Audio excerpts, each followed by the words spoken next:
Good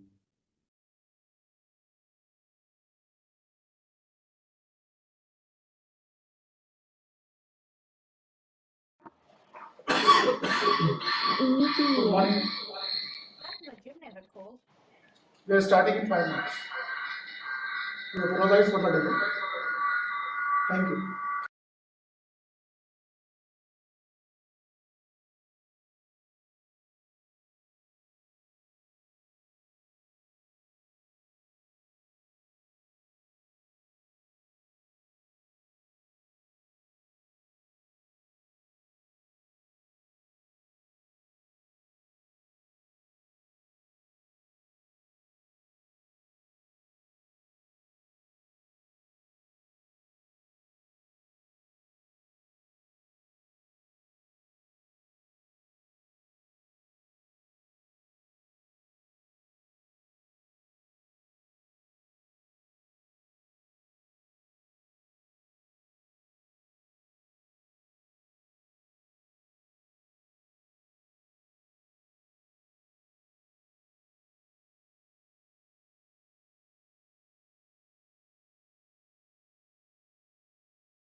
Madam, good morning. Good morning, everyone.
Good morning, all the CIs of academies, Professor Richi Nayak, participants. Welcome to our FDP on generative AI and its use cases. I'm sorry for technical glitches, so a bit delayed. I'm excited to introduce you this 40 hours online program, FDP, which will be held on weekends from January 11th to February 2nd. Over the next few weeks, we'll be covering the latest advancement in generative AI and its application in 8 modules, each consisting of 2 hours of theory and 3 hours of lab sessions. This program is designed to provide you with a comprehensive understanding of the subject matter, as well as the hands-on experience with the latest tools and technologies. Throughout the program, we'll be sharing relevant materials and resources on Canvas, so please make sure to check the platform regularly. I encourage all the participants to be attentive and prompt in your participation, as this will enable you to get the most out of the program. Our FDP is carefully designed to provide you with valuable insights and takeaways, particularly in the area of text-based NLP. You will have the opportunity to explore the latest developments in generative AI and its use cases, and to identify potential research areas that align with your interest and expertise. To kick off our program, I am honored to introduce our esteemed speaker, Dr. Richi Nayak, who will be discussing the topic of generative AI and its use cases. Dr. Richi Nayak is a professor at the School of Computer Science, and she is Deputy Director of the Center of Data Science, Faculty of Science at Queensland University of Technology in Brisbane, Australia. With over 25 years of experience in the field of machine learning, she is a renowned leader and expert in her domain. Her research interests include data and text mining, deep learning, and metrics and tensor factorization, and she has successfully led over 25 industry-related projects delivering innovative machine learning solutions. One of her notable achievements includes pioneering a groundbreaking data-driven machine learning-based marketing strategy automation technology, which was commercialized by a top 10 marketing strategy consultancy in the US and Australia.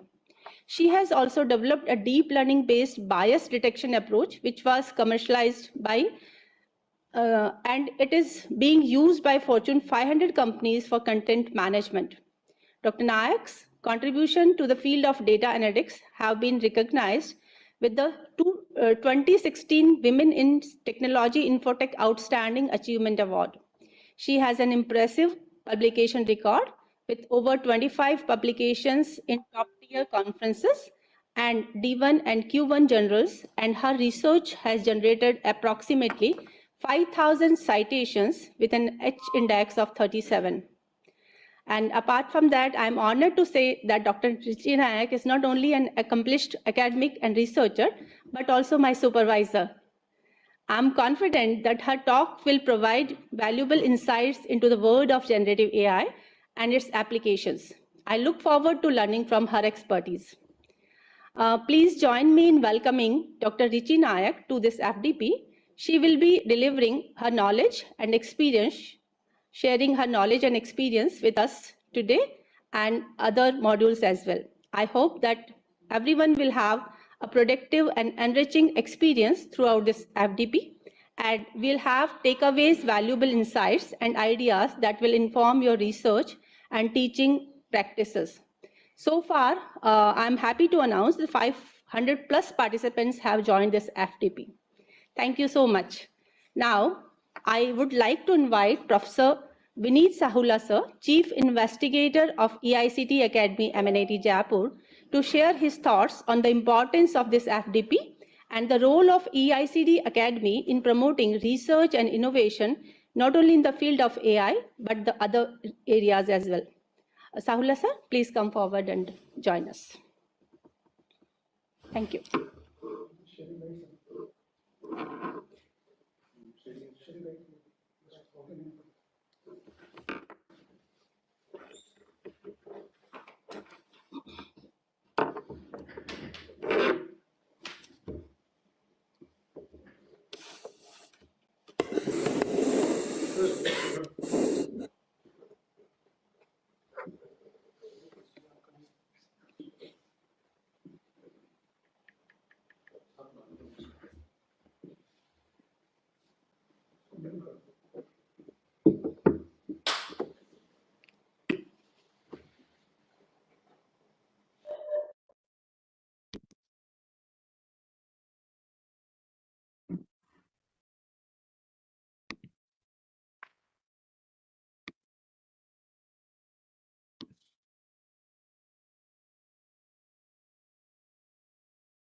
Yeah, very good morning.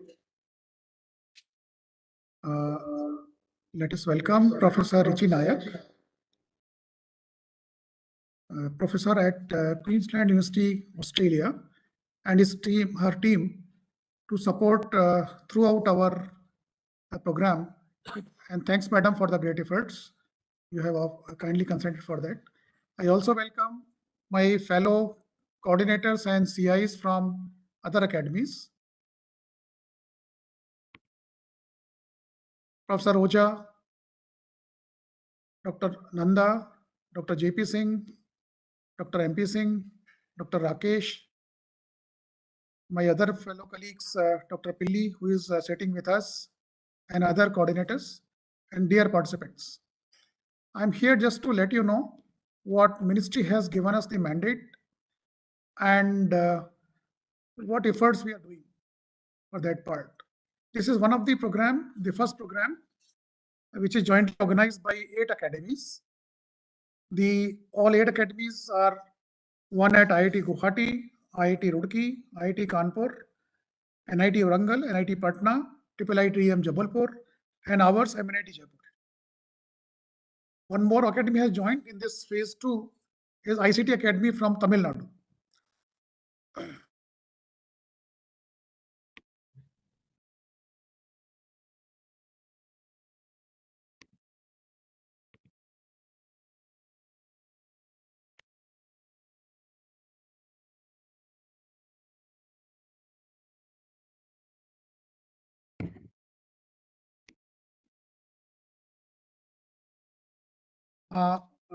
Yeah, I apologize, I'm not able to browse my slides. But anyway, I will just go ahead with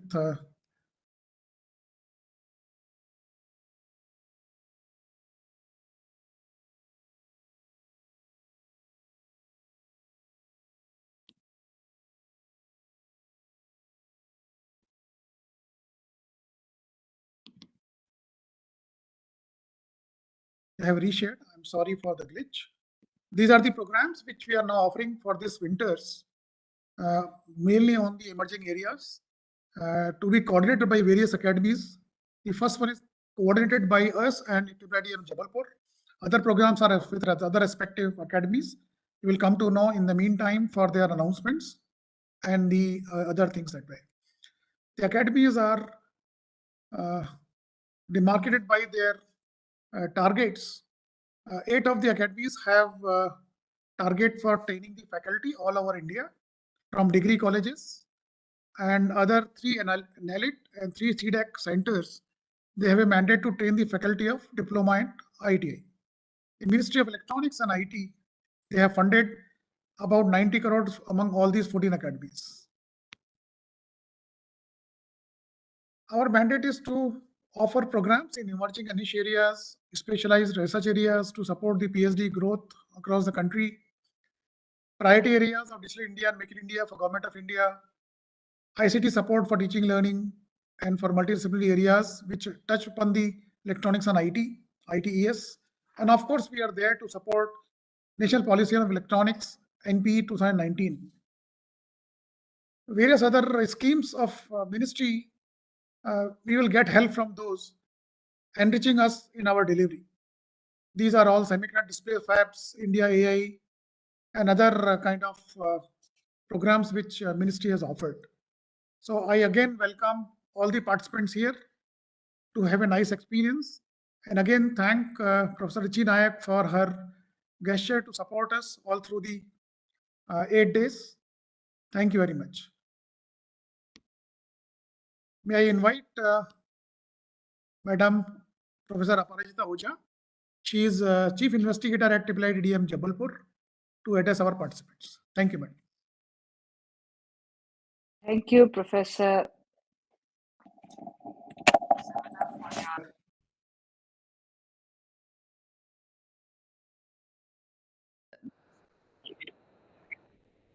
madam आप unmute करना पड़ेगा. Can you hear me? आपका voice नहीं आ रहा madam.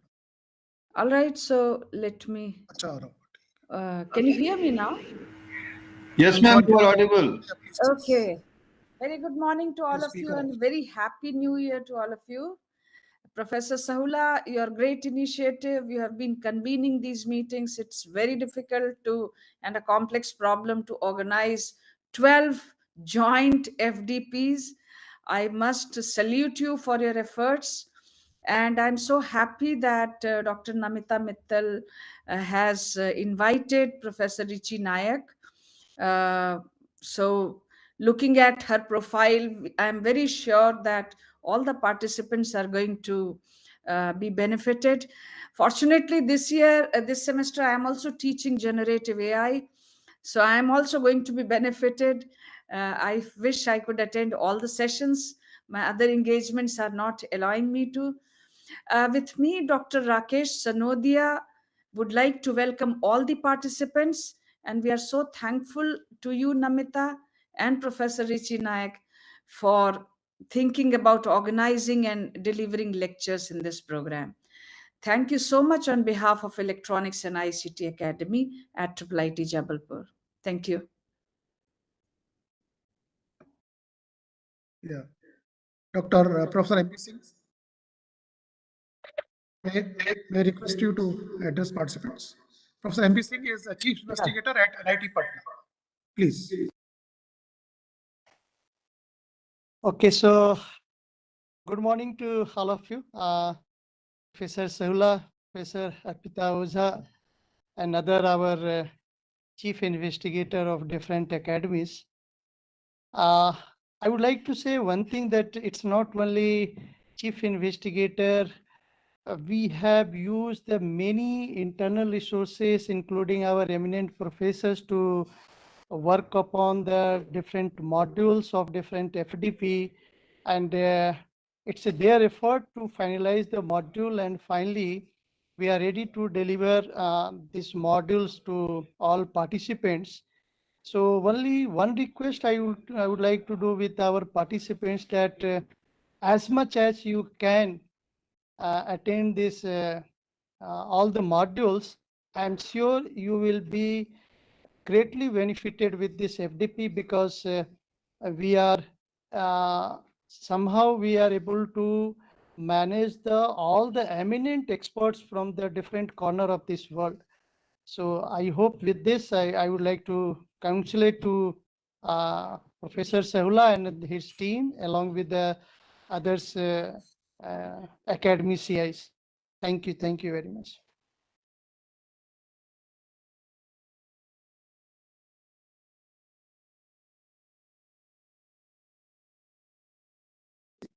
Dr. Rakesh, would you like to address participants?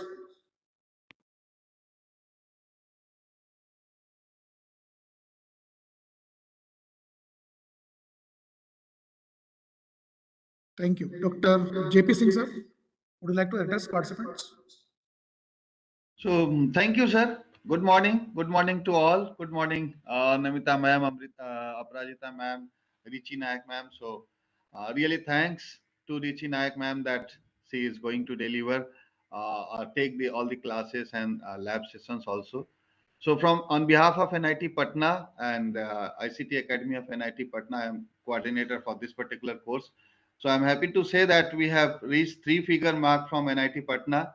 We have around 109 participants from this, and I request all the participants, not only from NIT Patna, but from all across the country and the world, that please attend all the sessions and take the maximum out of this particular course. That will really make our effort fruitful. Thank you. Thank you, everyone.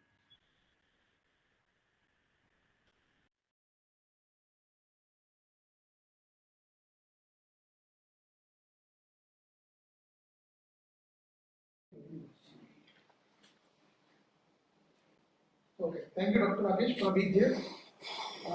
May I now invite our pillar strength for this program, our invited speaker, Professor Richi Nayak, to say something to our participants before our session starts after 15 minutes. Thank you. Thank you all, and especially thank you to Namita to initiate and invite me to deliver this course. I'm really looking forward to it. And I completely agree with the previous speakers that it's a big feat to organize such courses, especially when the multi-institutions are involved and participants from numerous institutions are engaged in the course. So congratulations to all involved in achieving this. And yep, such technical hurdles happens, but I hope that after this, the course will go smoothly. So as we know that these days we are really living the dream of AI that our previous researchers lived since 1940s and beyond. And we are lucky to live in this era where we can see this fruitful bearings of the technologies that many researchers before us have worked. So me and my team is really pleased to offer this course. So I'll just share a little bit about what this course is and my team as well. So I must acknowledge my team. Without them, this wouldn't have been possible. So my team called Advanced Data Science and Machine Learning Research Group. I have been doing research in machine learning and neural network for some about 20 to 30 years. My own PhD was in neural network. So I have seen the whole circle in a research cycle where you start from the beginning, and now I have seen coming back neural network back again. So in this particular course, we aim to introduce you to basic knowledge of GenAI and language model. Our research is mainly engaged in the language NLP part. So this course is mostly focused on NLP side of GenAI. So we are going to introduce you to starting how GenAI differs from the traditional AI, traditional machine learning. And our focus is to introduce you to the basic but as well as the advancements that my research group has been involved in from last 4 to 5 years. So we have surrounded this course around those methods. Those have been actually delivered to some of our industry partners, as well as some of the research have been published. So we are going to focus on some practical AI applications, some case studies that would hopefully make you think what research or what particular implementations you can make on GenAI. So we would start by beyond traditional AI, because we all really wonder about GenAI that has been somehow established for many years, but it has not seen such a traction. So we would try to sort out what is really traditional and what is generative. And we are trying to do through the theoretical part as well as hands-on part. So the good thing is we hand over all the lecture notes, and we also hand over all the Python notebook. So my request to all the participants is please use it with academic integrity by citing all our research that we are making you available. As I said, our focus would be on LLMs.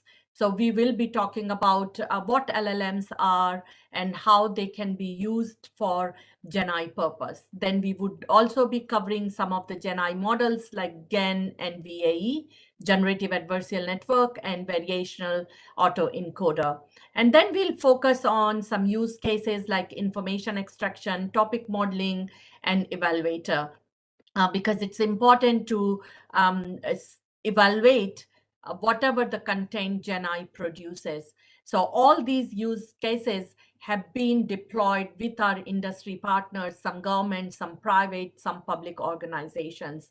And as we say, any new technology can only be successful if we utilize it with ethical implications. So we are going to then focus on some realistic risk of LLMs. So again, another team member is going to focus on these risks that we are doing research with Oracle and with some Queensland government technologies, and showing some cases studies that how LLM should be consumed with guard LLLs. So this is the bit of detail of my technique. I would not go into the detail right now with all delegates, but when I go through this course, but I like to acknowledge and thank you to my team. Some of the members are there. So Dewey, Zhang, and Sharon Pingy, who have just submitted their PhDs, so doctors to be very soon, would help me in the hands-on between the discriminative and generative model. Then Deepak Unyal, who is in third year of his PhD, would explain us how LLMs can be used for classification purpose. Then Dr. Abul Bashar, who received his PhD in 2017. And since then, he's working with me on various industry projects and working in GenAI area, delivering these outcomes to multiple industry partners. And then we are going to move on again with Dewey, who delivered this use case with Australian biggest telecommunication company called Telstra. And Stephen then would be going to work around, again, content evaluation from the, again, this case study has been deployed with Telstra. And again, Stephen, he's in second or third year of PhD, so very soon would achieve the doctorate. And the last session would be run by Joy Wong, who is also going to submit her PhD thesis in a couple of or in a few months' time. So she has got expertise on GenAI and safety and have been working with Oracle and some of the government departments where LLMs have been deployed with these guardrails. And I'll close this course with some insights and outward-looking case studies, and where you can use the knowledge gained from this course in your research or in your further studies. So as previously all the speakers said, I would encourage all the participants to actively engage in this course. As we say, that the more you speak about and more you ask questions, the more you learn. So I would like you to attend these sessions with open mind, and feel free to ask any questions that you have. Yep, so that's me and my team. We look forward to deliver this course and engage with you in future cooperation. Thank you, everyone.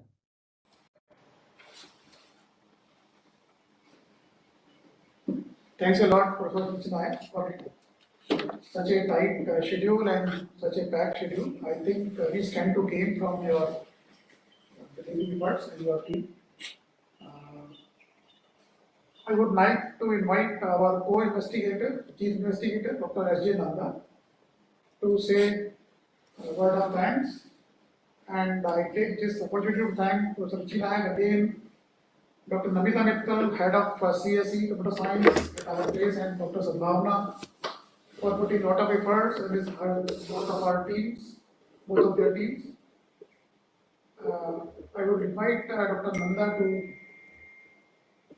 say a word of thanks, please. Thank you, Professor Savla sir. Good morning. I welcome all the participants.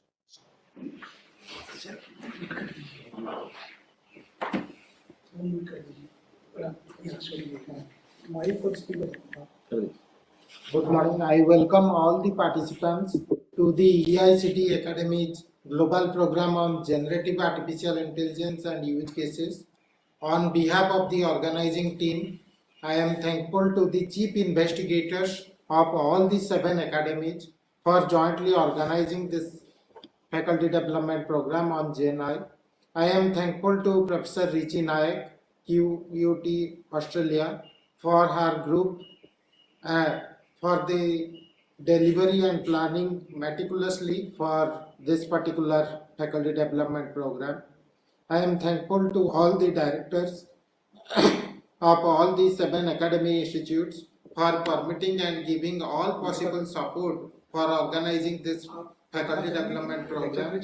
I am thankful to all the faculty colleagues, supporting staffs, and the participants for joining this particular faculty development program on a very large scale throughout various parts of our country. So with this, I welcome Professor Richi Nayak to start her session, and thank you all the participants. Just Till 11:30. Just request Dr. Principal Coordinator of this program to surprise us how we are going about the 2 talks or 2 sessions today for the various. Thank you, Madam. So today we'll be covering the first module, 2 hours session by Dr. Richi, and 1 hour lunch break, and then we'll continue with the hands-on session. Is it right, Dr. Richi? We'll be covering, yeah. So it's already 10. So till 12 we'll be having the lecture sessions, or 11 will be stopping.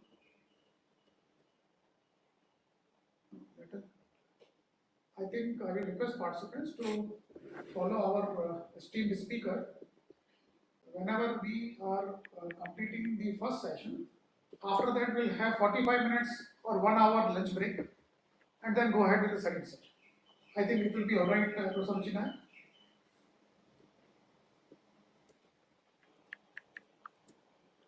हमारी आवाज आ रही है क्या? Yes, we can hear you.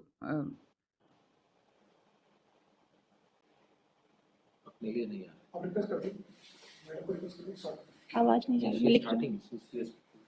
No, we can hear you, but the Professor Richi Nayak, I don't think she is able to. Are you? They're asking you whether you will be taking 1 hour session today or 2 hours up to 12. Will that be okay for you?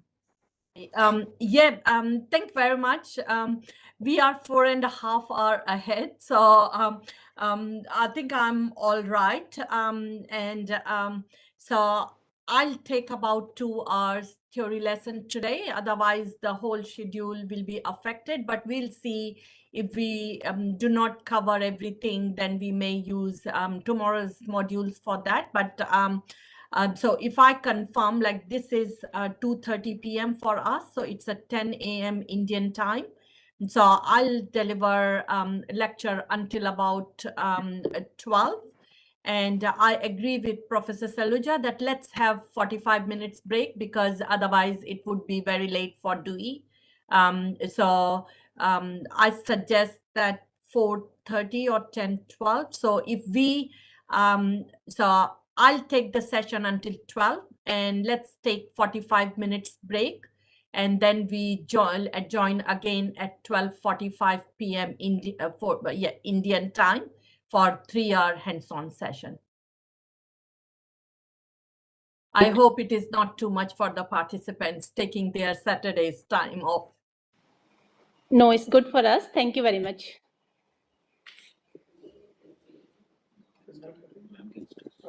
So, start. So please let me know whenever it's the time I can start. Start. You can start. Okay, so we are ready for the start. Okay, thank you very much.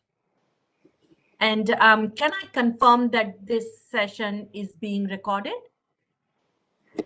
Yes, ma'am, it's recorded. And were the content delivered to the participants or not yet? Not yet. We'll share just after that. Okay. You want me to share before? I think it would be useful to share them before the session. Okay. My slides are okay, but just to give you a bit of the introduction, how we want to run it. So for every module, we would like to cover about 2 hours of the theoretical foundation, where we would be setting about that topic. And then we plan to give the hands-on exercises for the next 3 years, like running tutorial and workshop sessions. So what we have done, if we have provided, so we'll provide each module information to the local team before the session is started. So like today's information has been shared with Namita's team, because for the hands-on, we have got Python Jupyter notebooks. We encourage students to try in front of us. So we will give you some time to understand the code and run those modules. And then we would explain you that what that module mean. And if you have got any questions, you can ask it. So we are trying to make the course interactive as well, especially the hands-on sessions. So it would be good if those information can be shared with the participants beforehand. Yeah.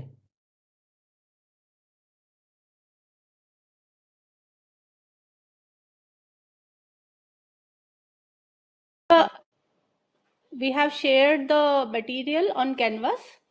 All the participants are requested to please look at that. Thanks, Namita. Really appreciate that. Hi, so welcome to everyone in this 40 hours intensive course of generative AI and use cases. I know it would be a bit of learning for you, but fortunately it is spread across 4 weeks. So every week, weekend, when you learn about some module, I would encourage you to do some homework on those modules and learn about those concepts. And you would find that a lot of modules are actually progressive in the order.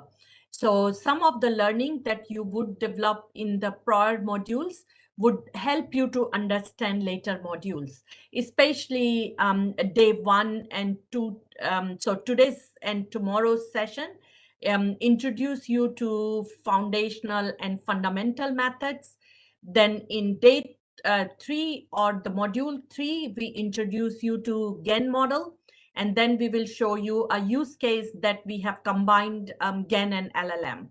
Then day 5, we would introduce you to VAE and show you how those models are used. And then in the later modules, they would rely on to these generative models. So it would be useful if you revise through the concepts, go through some of the modules, and towards the end of the module, the last module, you would have opportunity to discuss some of the concepts that you find useful, and discuss with us that how do you like to utilize them in your own study or in your organization or for whatever purpose you want to use them. Let's start. So as I put the disclaimer that these slides and associated materials have specifically made for this course, and they come from extensive research and years of hands-on experience. So I would like you to really use it academically. Do not use or reproduce the slides without any of our permissions, and they all apply to this particular course.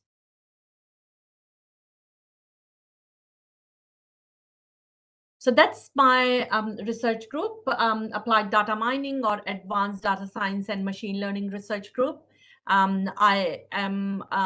We have 3 research fellows right now, Dr. Bashar, Dr. Thiru Balasubramaniam, and Dr. Tej Shahi. And I have about some of the students are missing in this slide pack, but I'm supervising currently 10 students. So most of us, we are working in the area of machine learning. We focus on developing foundational methods of machine learning. Those are the pillars behind generative AI. So because of these foundational machine learning methods, we develop a lot of Gen AI use cases. So I would emphasize each of you to really develop your advanced machine learning skills to become AI or Gen AI experts in there. So where are we? This is my first time using Cisco WebEx webinar, so I am not familiar how to use the pointer. Hopefully, yeah. So that's us, Brisbane, and many of you may know Brisbane from cricket, Gabba Cricket Ground.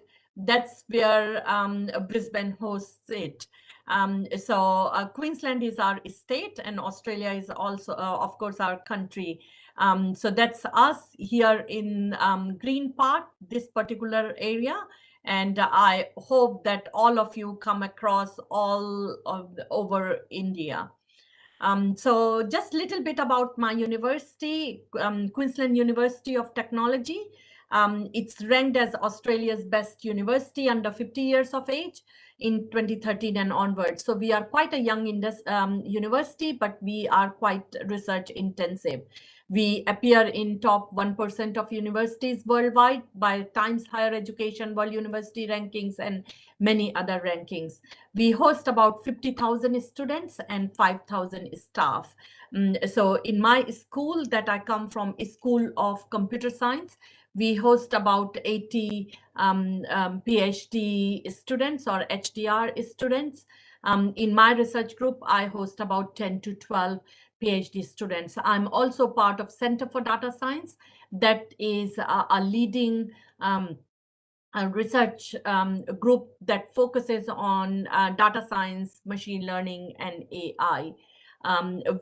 In the university, we offer some of the HDR scholarships to very highly competitive students, and we also have some cross-collaborative projects. So I invite you to look at the university profile and my profile that I will give in the end, and welcome you to see how you could be doing some cross-organization or multi-institutional research. So let's start with the topic itself, generative AI. In a simpler word, we combine generative and AI. By generative, what do we mean? Create new content. This content could be audio, code, images, text, and video. And I emphasize here on text. As I said, in my research group, we focus on NLP research. Of course, we do a lot of research on multimodality as well, but most of our research is focused on text dealing and text generation. And as AI established for many, many years means automatically using a computer program. So what it means, Gen AI, how we could use these established AI and machine learning methods to generate some of the content in most intelligent manner. So I really like this cartoon because this very well summarizes what Gen AI is. Given a detailed description, it can give you a summary of few words. But at the same time, if you have got a very summarized information, it can give you a long explanation. So that's, in summary, is Gen AI. You give it a lots of information, it can summarize, or if you give a question, it can give you a lots of answers. And I hope this works. Before we go into the course, I'd like you to answer this question, and I'm hoping that live response would work. So if you could scan this QR and answer this question. So I would like to see from the audience, how familiar are you with generative AI? Are you towards the top end of a spectrum, where you are actually developing and researching generative AI tools and methods, or you are sitting in between? For example, you use Gen AI and the related methods for your productivity, but you are not doing research or development, or you do not know much about Gen AI, but you know some tools like ChatGPT, Delhi, Bard. You may be using it for personal knowledge enhancement or some entertainment purpose. Or you heard it but never used it, or you never even heard of it. So I'm not sure whether it's working or not.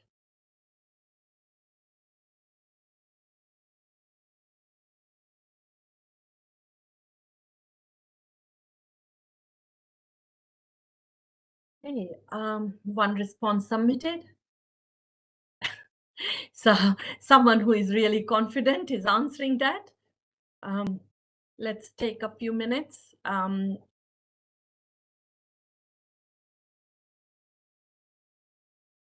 We might come back and see the results.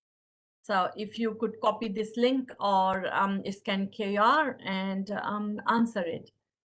Thank you. Thanks for your response. It would help us to customize our course to you guys as well. So I think I already gone through this course objective and content, so I would not really put too much efforts into it. And also, as I said in the beginning, each module has got the theoretical content, and then it has got the associated workshops. These workshops, they are truly hands-on. We are sharing all the codes that we have developed along our case studies. And each of my team would introduce before they start these modules.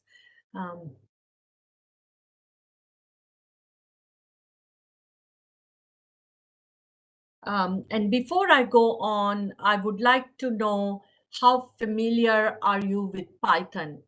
Again, if you could just scan this QR or answer this, like you use Python or you call yourself as a Python developer. are you familiar with some cloud-based infrastructure? Because we are going to introduce you to a Microsoft Azure platform when we use GenAI tools, LLM as evaluator. We are going to also use some GPUs. So some of our codes, not today's, because I'm not sure about the capabilities and infrastructure you have. But so how we are going to run workshops, we are giving you the code and hoping that you would be able to run and able to execute those codes at your end. If not,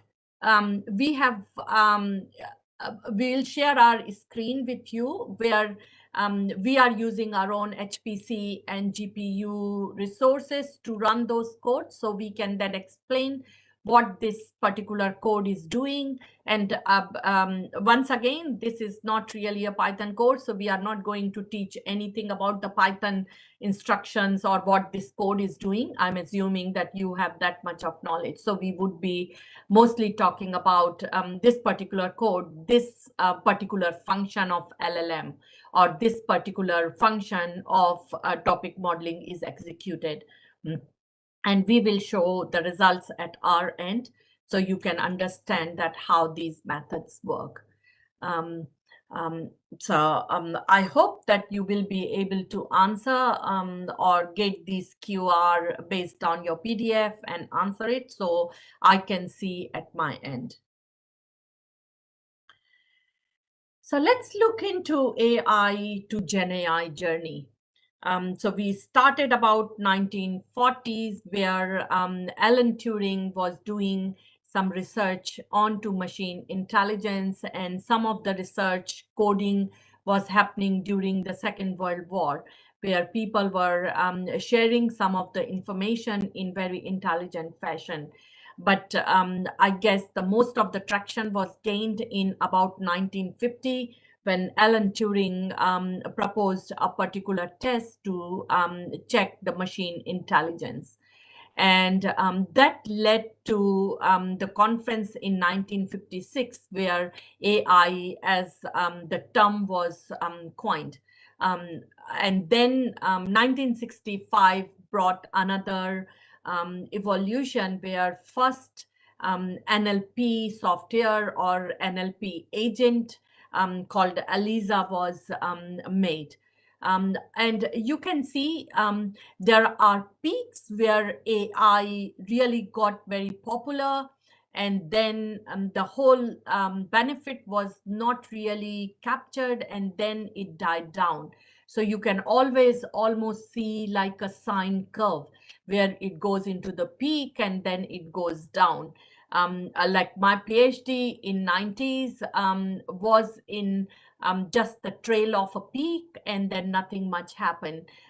So I hope that the era that we are sitting, we are hopefully sitting in the peak, but then we don't see the tail, but we see the plateau. So another measure thing came up with 1979, where ANN were proposed. Then 1986, where Jeff Helton, David Rumelhart, they proposed backpropagation algorithm. And this algorithm was kind of one of the reason behind Jeff Helton's 2024 Nobel Prize winning. And then we can see the field just died down, and then it started to again kind of in 1997, but then 2000 big data mining came, and a lot of focus were given on how to process the data in most effective way. And there about in 2010s and so on, that's where deep learning algorithms made this Gen AI feasible. So until about 2010s, most of the AI was driven by AI, and some of the time when you don't see much of the peak, research were done on expert systems and so on. But from 2010 onwards, we are seeing the evolution where we are not just seeing representation learning, but we are seeing the machine learning used for Gen AI. And we all know the story about ChatGPT, 23rd November 2023. That was a big milestone. And after that, this changed the field.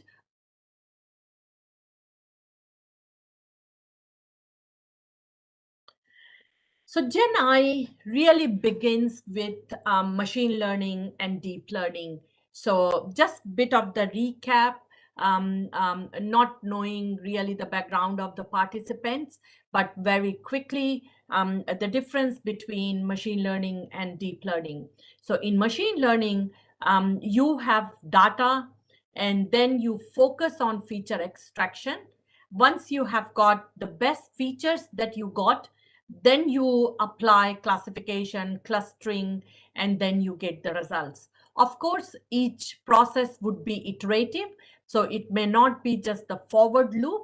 You can go back from feature extraction to data, machine learning to feature extraction, and so on. So this is where typical data mining lifecycle comes in. Deep learning came and it changed this field. So in deep learning now, we do not isolate feature extraction and machine learning. We combine them. So we just present the data, and a lot of focus has been how we can represent this data in the best manners. So a lot of word embedding techniques, a lot of token representation schemes have been proposed. For example, in machine learning, when we are doing text mining, we do TF-IDF, term frequency, inverse document frequency, or something like a bag of words. Whereas when we look at deep learning, it introduced the sequence, or it introduced the order in the data set. So now it became where we can have the data representation and data learning at the same time. And the data learning could go back and learn from this sequential data processing. And that's where the breakthrough came in the language processing part. Because until about 2010 or so, we always had difficulty learning the ordered language structure. We would be isolating structural and semantic, but with deep learning allow us to incorporate the structural information as well as semantic information.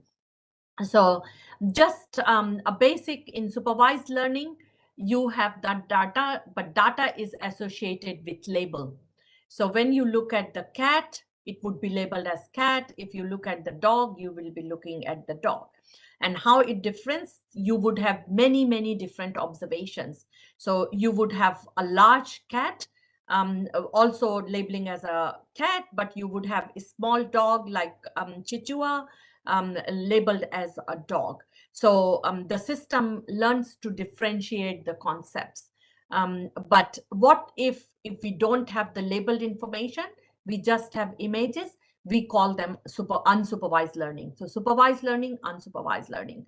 Supervised learning at times called classification, unsupervised at times called clustering. So most of the models that we introduce in this module would be classifiers, but we do have some models, those are unsupervised, like topic modeling, or even the regression models. But in today's and tomorrow's sessions, we mostly focus on classification part, whether it's a binary classification or multi-label classification, or the data, whether it is a text data or longitudinal data, and so on, time series data, something like that. So we can see machine learning is a subfield of AI, and deep learning is a subfield of machine learning, and generative AI would sit within these subfields. So essentially, Gen AI focuses on creating something original content, and the way it has become popular, that you have one single Gen AI model that can do multiple tasks. And that has made it popular. But if you think back, Gen I is not really a new concept that we are witnessing in the last few years since 2023. It was always there, but we were not really calling it Gen I. We were calling it with different names. For example, machine translation, we have been looking at it for a long time. For example, English, this Gen I course is outstanding, featuring renowned research leaders as speakers in the field. We can convert it to Hindi, like यह Gen I पाठ्यक्रम उत्कृष्ट है जिसमें yeah, it's a very pure Hindi, but you can have, and you were using these machine translation for many, many years.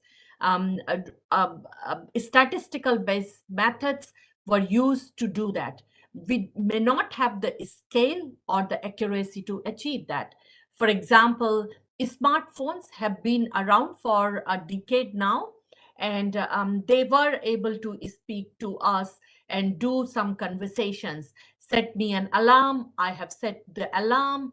What is my time? Can you update it? And it would update it. So we were having this conversational AI that is a form of generative AI. Or in Google search engine, when we were writing like generative, it was offering us what would be the most probable next term. So these are all basic foundational fundamental concept of Gen I, but they were not really popular. So what has changed? So how these traditional versus generative AI model works. So something like that, discriminative models or generative models.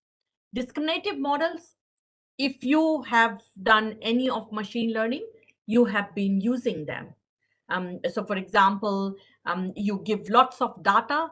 Data is labeled with some class label information. So the machine learning task is to differentiate between the boundaries. Given the two classes like cat and dog, you learn the features that represent dog, and you learn the features that represent cat. And then you want to differentiate that these features make dog, these features make cat. So when you look at large cat or very small dog, you still classify it as dog or cat. You do not mix it. And this is very much like human learning.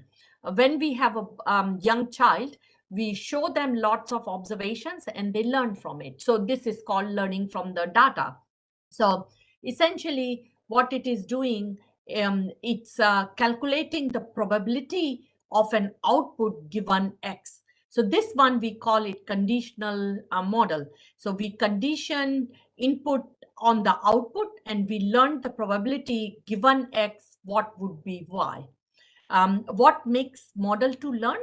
Because we have many, many observations of input X. So when we conditioned our input and output, we are conditioning on multiple variance information.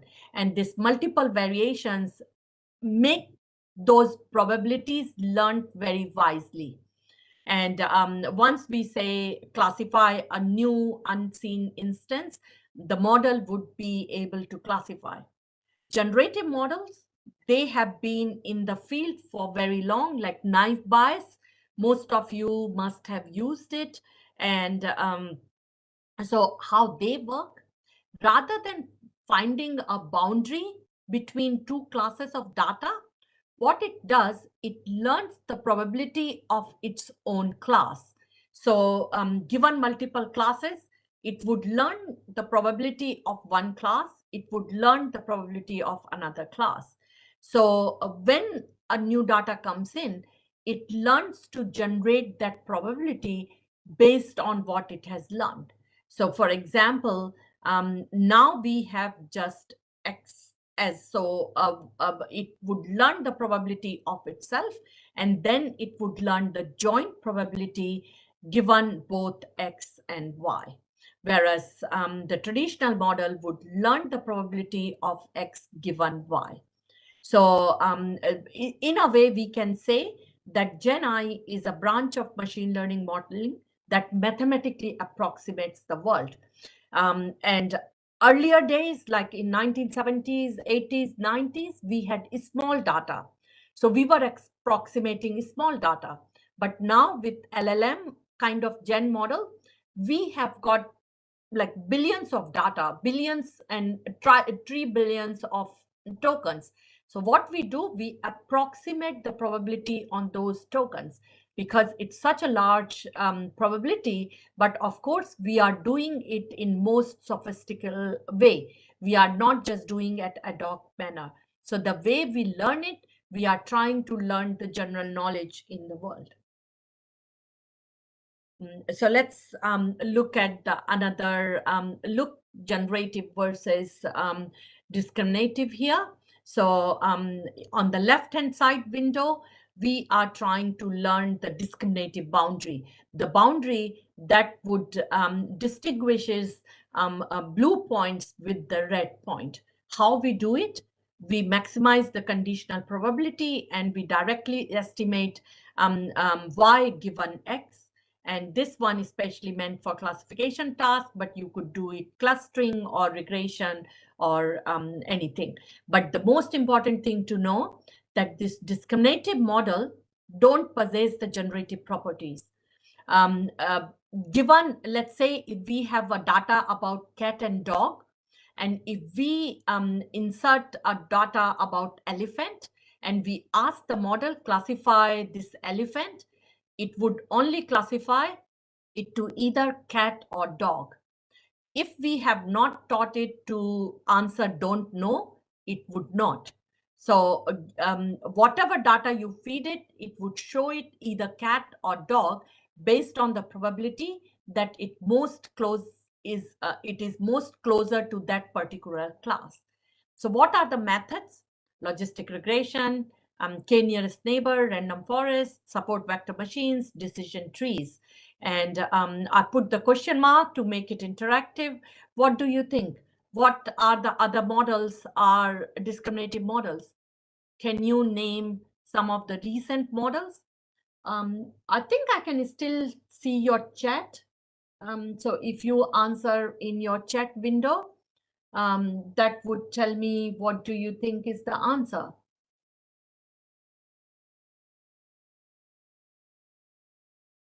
Yep, ANN, well done. LSTM, CNN, yep, random forest classifier, it's always there, random, yep. So ensemble model, so the ensemble model, you can have some generative models as well, but most of the deep learning models like CNN, RNN, LSTM could be another example of discriminative. The way you train the model would learn the example. XGBoost is another very popular discriminative model. Well done. Now let's look at generative model. So generative model is learning the input distribution. And that's where it comes in. It does not try to distinguish between classes, but it tries to maximize the joint probability. Even if you have labeled data or if you have unlabeled data. So that's why a lot of time generative models and why LLMs have become very popular, because we cannot produce annotations or labeled information on that one. So that's why generative model became popular, because they can work as good as in unsupervised setting. So essentially, most of the generative model is trying to use the Bayesian rules. So so what it does, it estimates y given x to find given x, we can estimate y. And that is what the Bayes rule. So it learns the distribution of input data given the output value, and then it uses that distribution to identify x to match the label data y. Typically, they are not used for solving classification tasks, but the good thing is about that using generative models, you can generate a lot of uncertainty estimation or a lot of probability. So when you use generative model for classification, at times you can actually find out what is the probability of that particular class. So for example, in one of our studies with one of the organization called Energex, that is the Energy Australia, they are the largest energy corporation in Australia. So we worked with them, and Dr. Abul Bashar was the key participant to develop the model. And we actually developed a Bayesian neural network for that. And the advantage for that it gave us a lot of explainability and also the probability of doing that particular classification. So we were trying to predict that whether a particular household owner would struggle to pay the energy bills on time. So we didn't just get yes or no, because there is not really much intervention can happen. But when we need get the probability of this person is struggling to get the bill on time, then organization can put a lot of intervention policies. So that's where generative model do possess discriminative properties, and when used, they are very useful. So some of the examples are Bayesian, GMM, naive Bayes, HMM, LDA. What do you think? What are the other models that you think are generative models that we are using recently?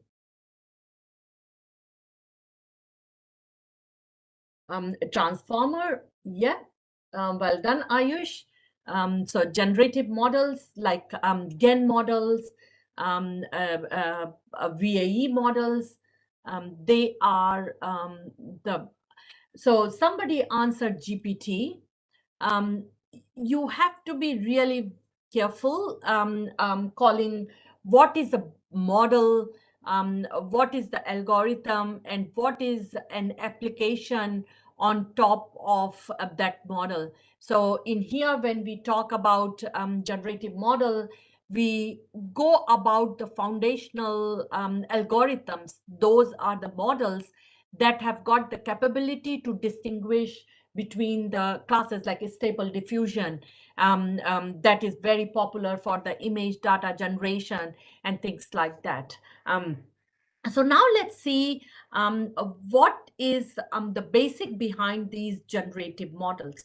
And in today's hands-on notes that are prepared by Sharon Pingy and Dewey Zhang. So Dewey will show you with several data sets that how some of the discriminative models work, but most importantly, how these generative models work. So for example, we do not introduce to GEN models in detail today, but just for the hands-on display purpose, we have used GEN model, and we show you how you can just implement GEN model. Next week, we are going to introduce to the theory of GEN, again, not into too much detail, but some theory to it. So today in the hands-on, you would learn that how some of the models like naive Bayes and GEN built with different kind of models like LSTM and RNN would perform on the data set for classification purposes.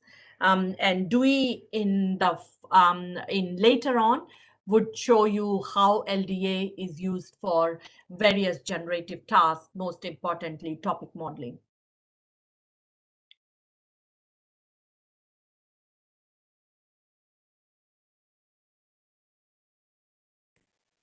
Okay, so what has really changed and what has made GenAI so popular? We all know ChatGPT is kind of behind it. We have got some big resources to support it. For example, like just the story last week that like there was an incident outside Trump Hotel, and an ex-army or the current army personnel, they just diffuse a bomb.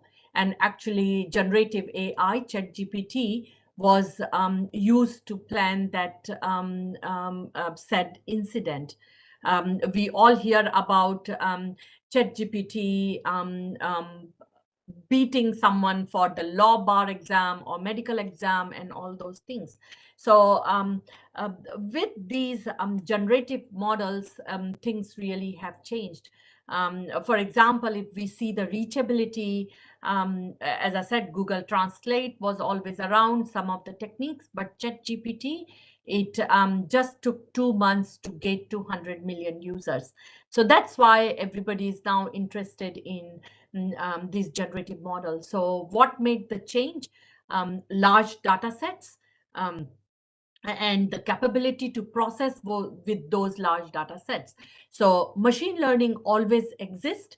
Machine learning is about learning the patterns, correlations, but what has made now to deal with like making those machine learning models deal with very large data sets, and some of the training regimes that can work in most parallel capacity. And then the another advanced discovery is using pre-trained model, transfer learning. So you don't have to make the machine learning from scratch. You just use the established model, fine-tune it, and use it for your own purpose. This has made kind of democratized machine learning. And by democratizing that machine learning, we have got Gen I in our hand. And of course, the behind that is innovative DL models like GEN model. When Goodfellow, they proposed in 2019, it became an evolution, doing the image generation, text generation, deep fake, and all those things. And transformer, as we know, are the foundational block of LLMs. So again, have been established for image generation. LLMs, transformer models, have been established for the text generation. And of course, RLHF, reinforcement learning from human feedback. So reinforcement learning was always around, like supervised, unsupervised reinforcement. But in the current era, like the reinforcement learning was mostly associated with robotic learning, that when robots are used to give the instruction and then the reward and the penalty. But then all these Gen I models made reinforcement learning used in training these Gen I models. And that made Gen I acceptable to what it is today. So just to summarize traditional versus generative, like traditional AI would give you examples like this is a cat, this is not a cat. Then you would ask, is this a cat? And you get the answer.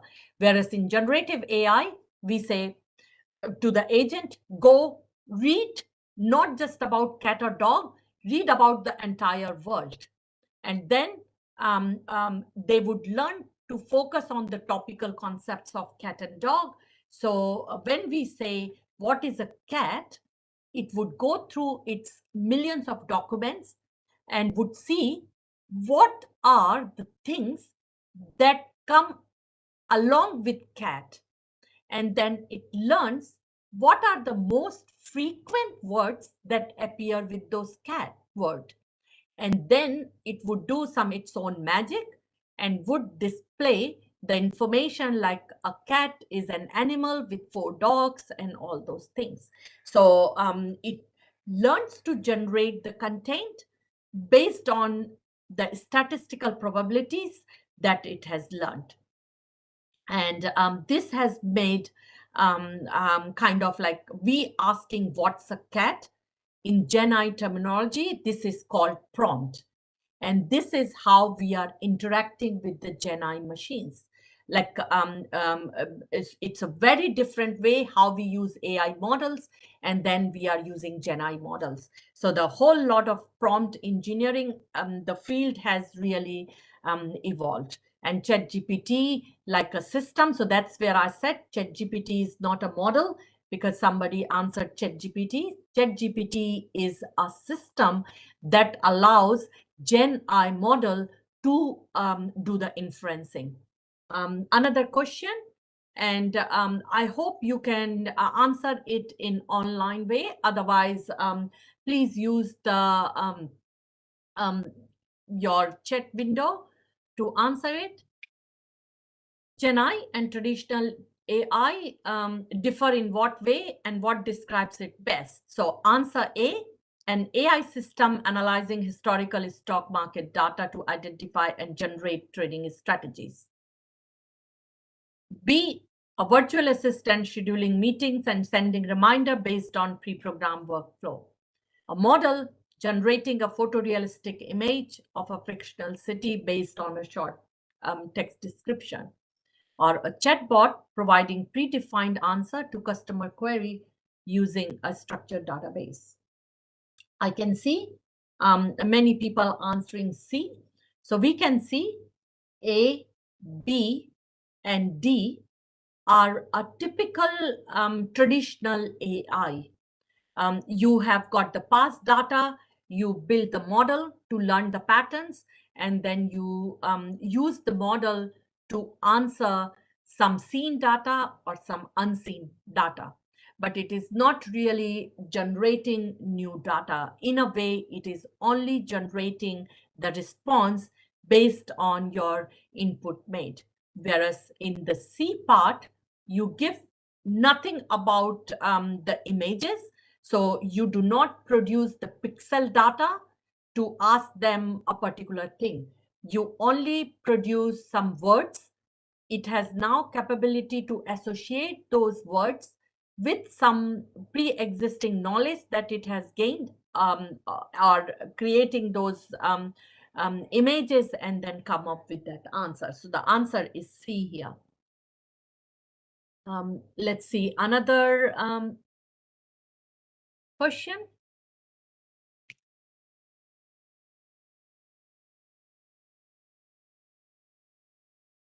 What is the answer here? So response 1.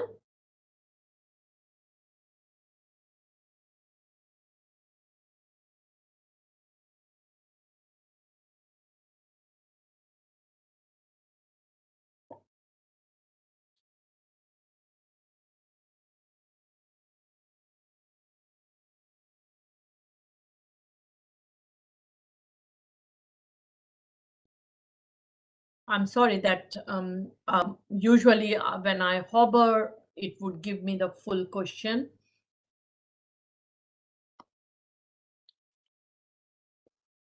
So I can see most of you answering A. So A is a correct answer.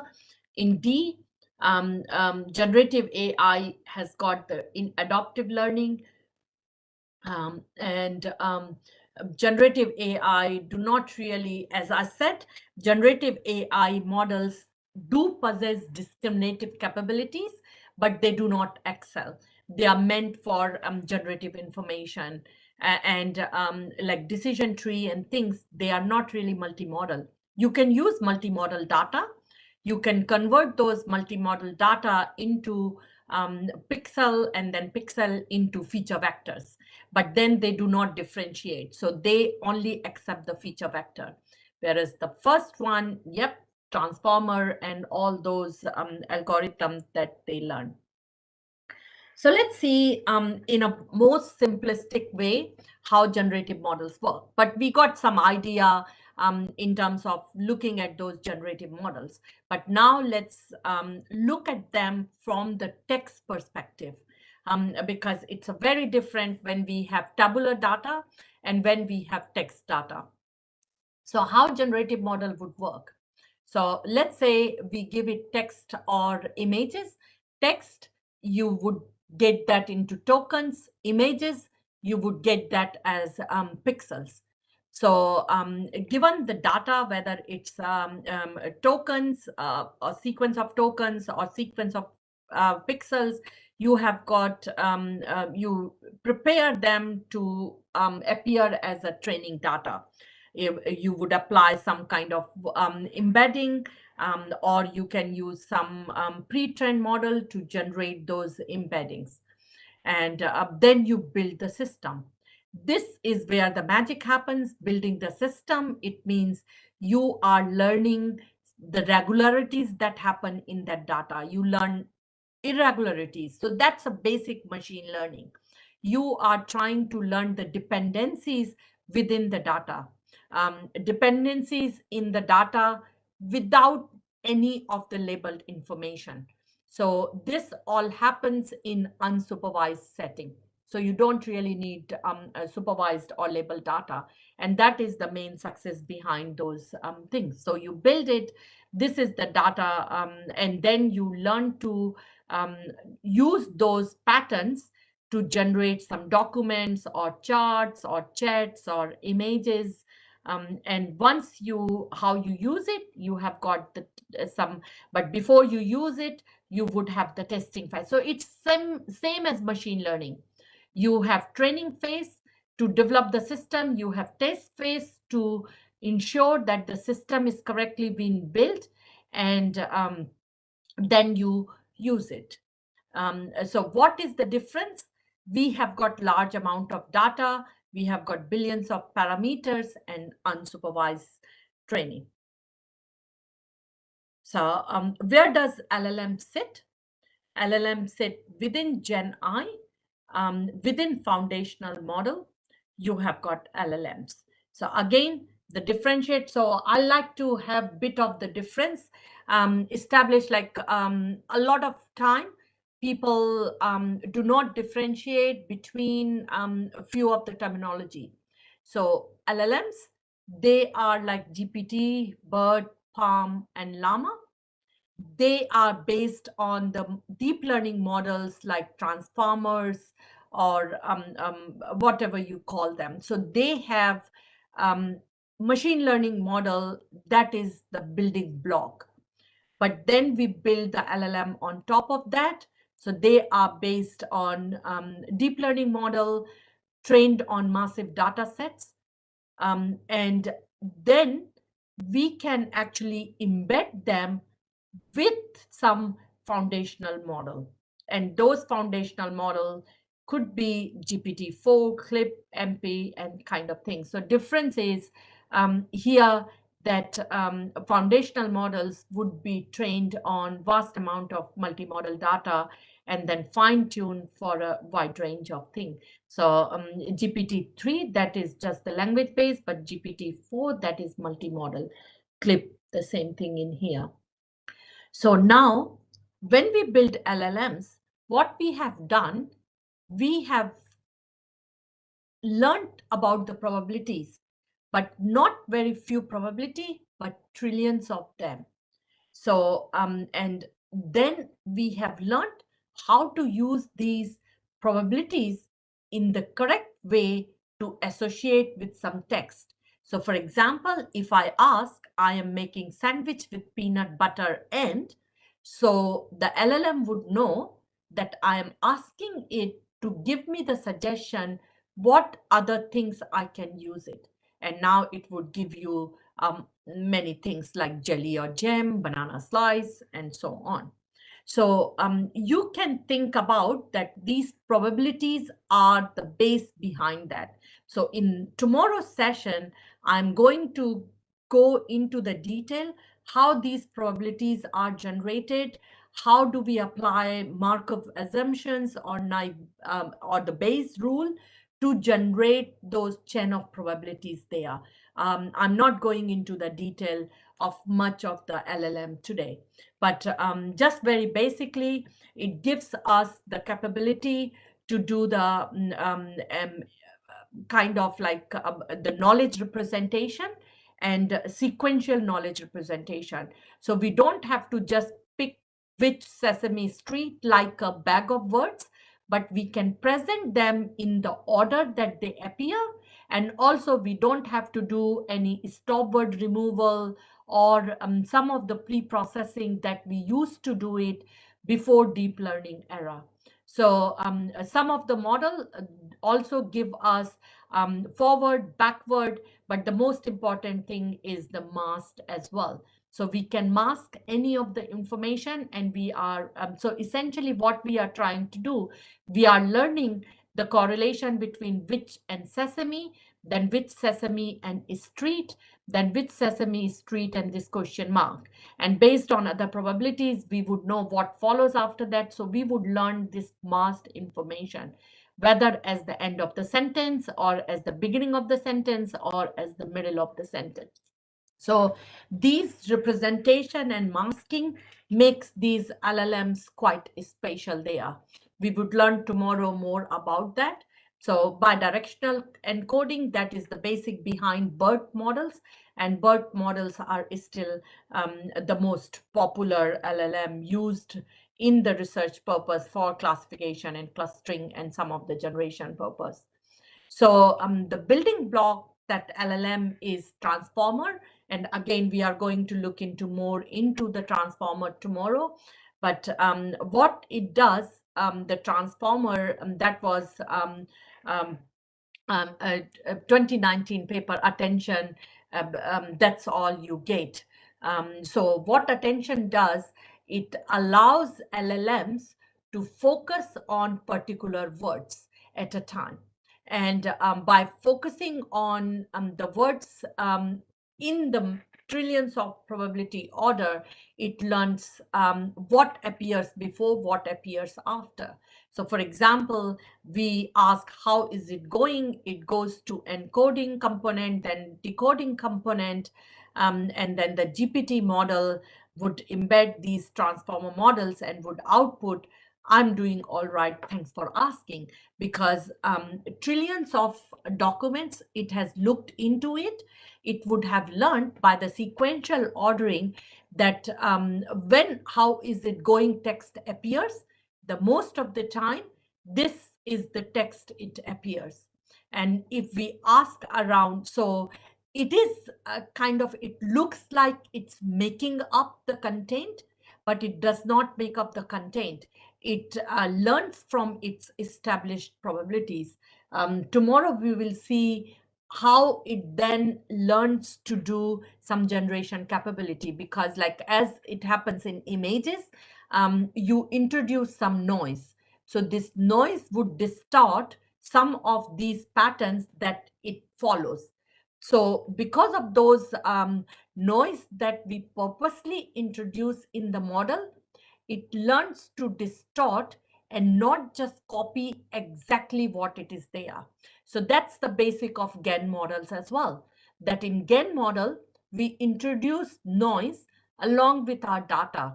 So this noise changes the patterns within our data, and it tries to learn from those noise that what is the most correct answer here, but then it also learns to make up the content there.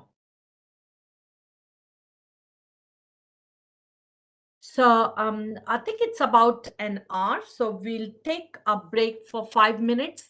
Let's everyone stand, stretch your legs and hands, have something to hydrate yourself, stretch yourself, and we'll convene in about 5 minutes now.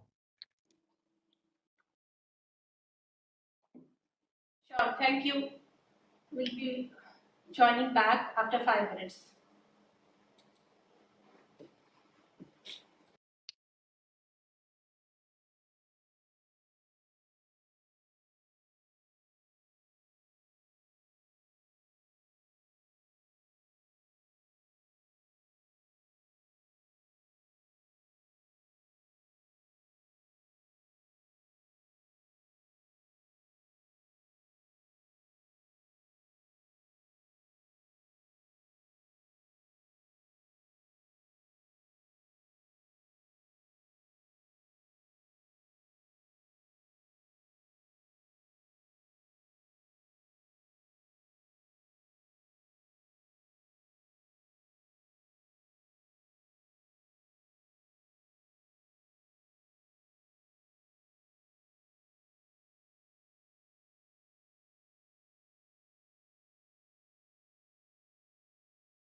Okay, welcome back.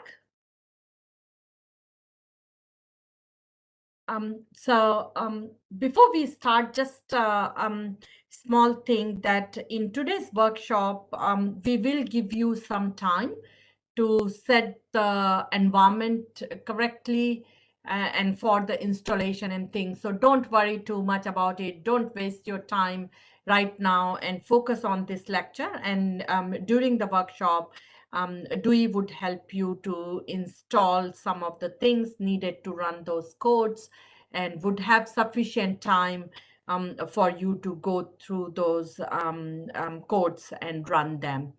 And if somehow you can't do it, but today's codes, we have not made them dependent onto HPC or GPU. They are simple codes that should be executable on your laptops or on your desktop. So don't worry about it. We'll give you sufficient time to install the environment necessary to run those environment. And also Dewey would explain you some of the resources and the infrastructure that we are using to run those codes. And we would repeat the same thing every week, where all the use cases and what is required to run those codes. Okay, so let's move on. I may not spend too much time in these slides. I have borrowed it from somewhere, AI Vanguard, so you can all look at it. But as we can see, 2018 onwards, we got BERT, and BERT changed the game. So it's a transformer model, and it kind of like what was the most astounding thing was we moved from bag of words to ordered text representation, and not just the forward representation, but also backward, so bidirectional.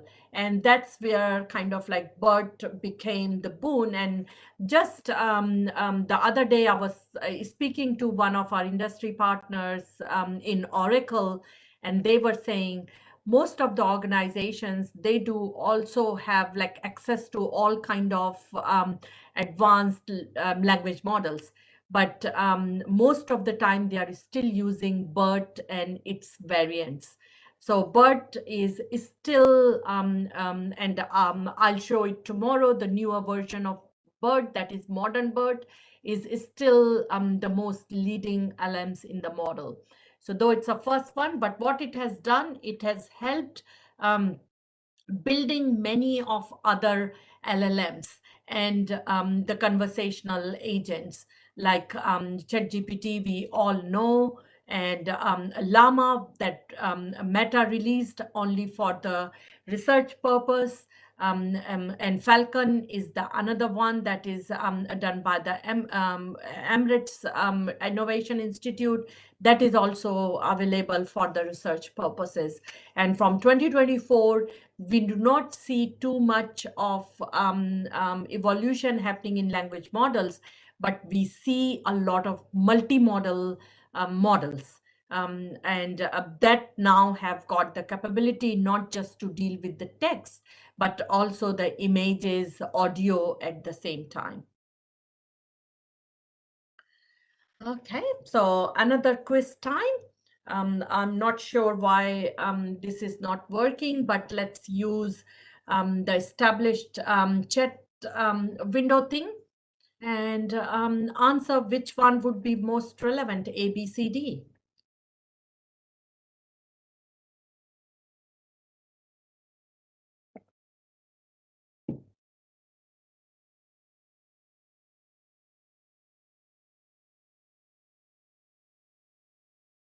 Yep, I start to see the answer. So A, LLMs are not rule-based algorithm that used to be the traditional statistical-based text mining systems.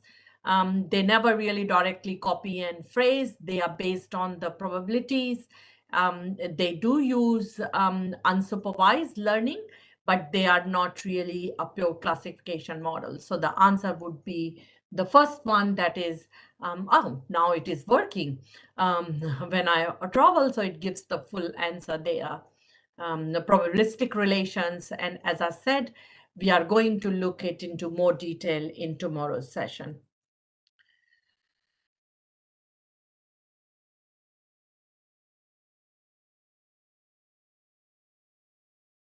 What has happened?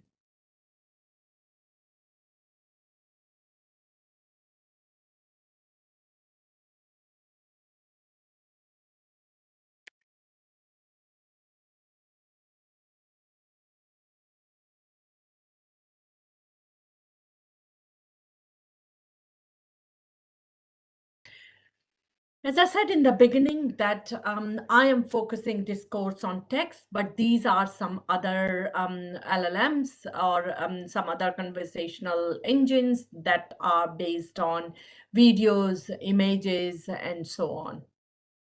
Delhi OpenAI is another one that is based on the stable diffusion, and it works in that way. Just an example, so attached with stable diffusion. So that is quite a clever technology where you insert some text and it so translation of text cues, and it use markup chains around a latent space generated by those words, generates the images, and then denoise and renoise, and then it generates something that it got. So it would first get the Bichon as a dog, then it would get some wine photo, leather jacket, and then through these diffusion, it would combine these various concepts and come up with a photo like that. So as I said, we got now, let's say, algorithms that helps us to build the models. And now we have got systems like ChatGPT that have embedded these machine learning models and have got this training capability. But their benefit is conceptualized in terms of how do we use it. So that's where this prompt engineering comes in. So the inferencing with those models can only be done by prompt. We all know what the prompt are. Prompt can be as simple as rewrite or summarize, generate, and then depending upon what your prompt is, a large language model that is monolithic can produce different kind of outputs there. So as the Atlantic puts it, that going into the next century, the most skills as a human we would have, how do we interact with these AI systems? And I think some of you may have heard about it, that OpenAI is saying that this year they would have the first prototype of artificial general intelligence model. So that makes it more important, the use of prompt engineering, the way we talk to the system, converse with them. So just a very simple way, how it works. We give the instructions. Context is very important, as in any of the machine learning model. Then there is input data and then output indicator. So for example, instruction would be classify the text into neutral, negative, positive. So especially we are talking, we are asking the conversational AI system to do the sentiment analysis. We can give some context. What do we call positive? What we call negative in a particular domain. Then we give the input data, and then output indicator would be, this is a positive sentiment or not. This is a very rudimentary prompt template. But now, given the research in this field, a lot of research, and I call them as topical research, that is happening in prompt engineering. So no shot prompt or zero shot prompt is just asking for the answer. Then few shot is you give few examples. Then there is a more sophisticated chain of thought. So you have few examples, but you add on some reasoning capability over those examples. Self-consistency, you give the examples, but let the system check whether it's being consistent. So you give multiple answers and it checks it that. So there are many prompt strategies. As we go in each of the modules, we are going to present the techniques that we employ.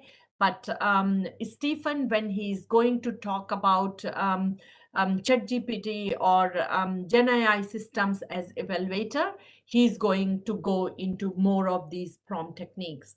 I have got just some examples that differentiate what is few shot. So few shot, as it happens in few shot machine learning as well, we give 3 or 4 examples, and then we give the new data, and then it would be telling us the answer.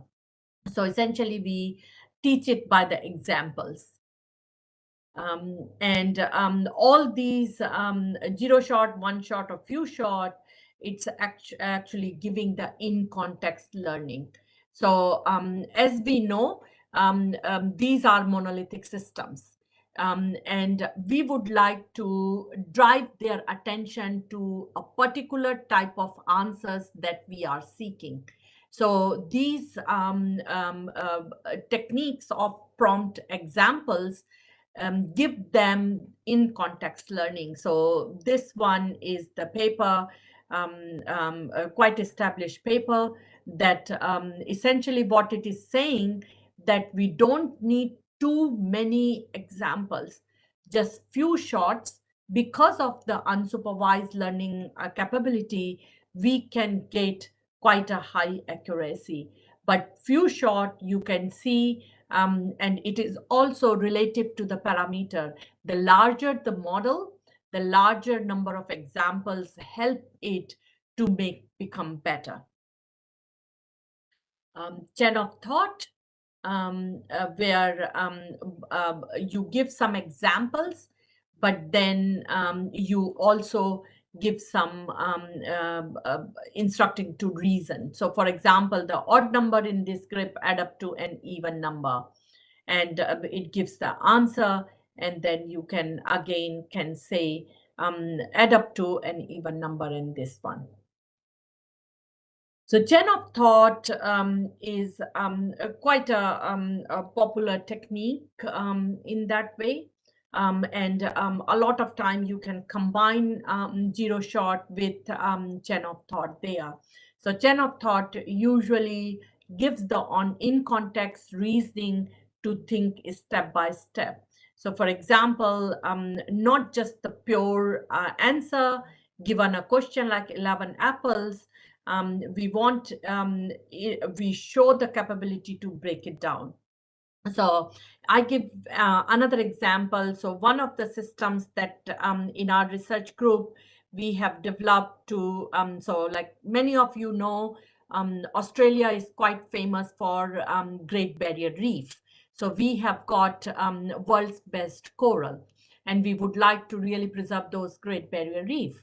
So we would like to see what are the preservation strategies employed all across the barrier reef, because it's a 10,000 square kilometer area.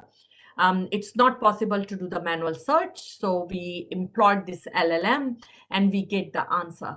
But when we get the answer, most of the time answers are incorrect.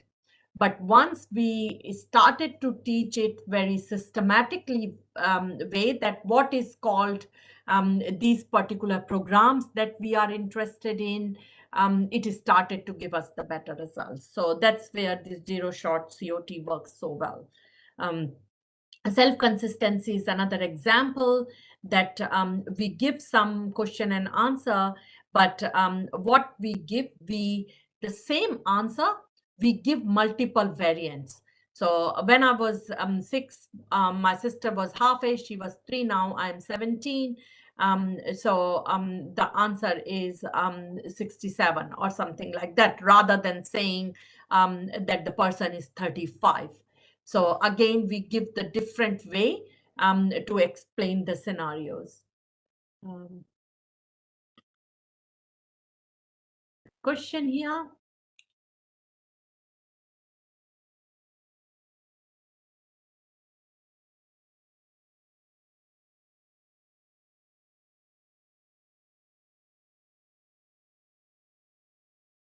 Yep, the answer would be B, where we are specifically telling it that what's happening there. Somebody answered C, so that's not true. We do not really do the contradictory examples or instruction, like, and that's where we are aiming for hallucination and those kind of answers. So we have to have really good style there. And the answer is also not D. We do not. So when we are training, at that time we add all kind of noise, all kind of randomness. But when we are inferencing with the system, and prompt engineering is inferencing with the system, at that time we do not try to add any noise or any contradiction or any randomness. We kind of give it as much as context we can give. So the correct answer is B. Which of the following describes in-context learning?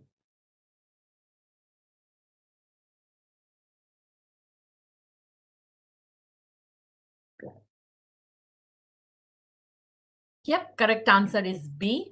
So A is again during training, and in-context learning would be providing examples within LLM prompts.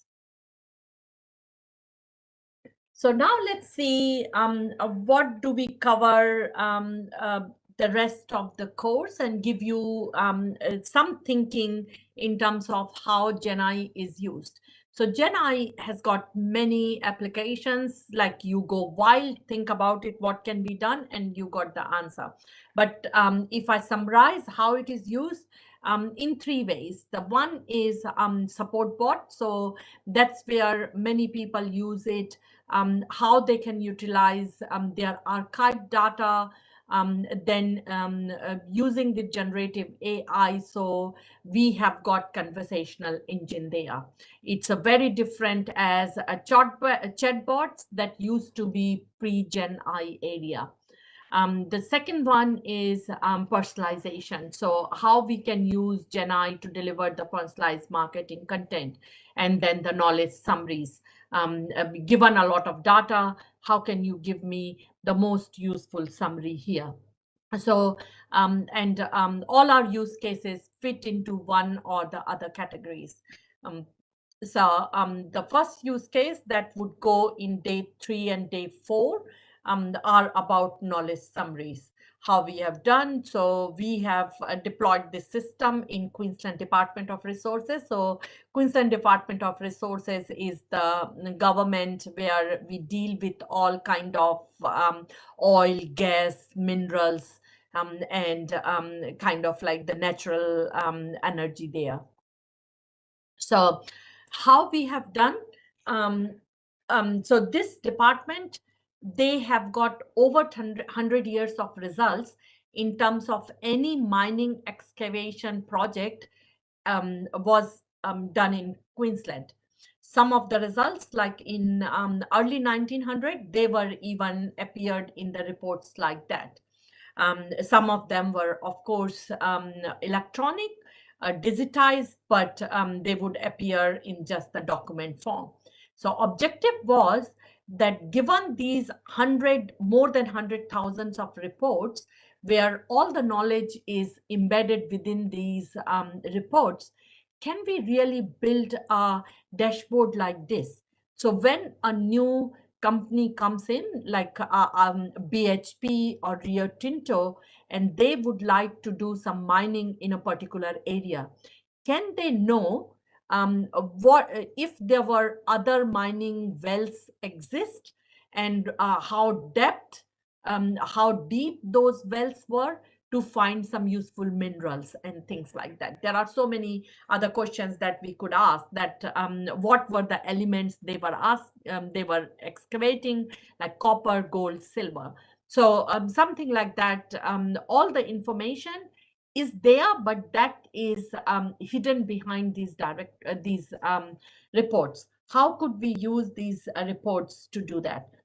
Our project is started in about 2019. It's like a pre-LLM era. So we were building our own deep learning models to identify and do that. But when in 2023, these LLMs came, we did utilize them and kind of like come up with the system that works best in both worlds.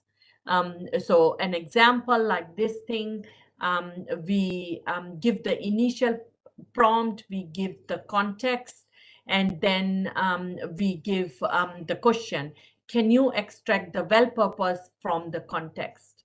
So this is like in context learning, and then ChatGPT answered the question, and then we again asked them to explain.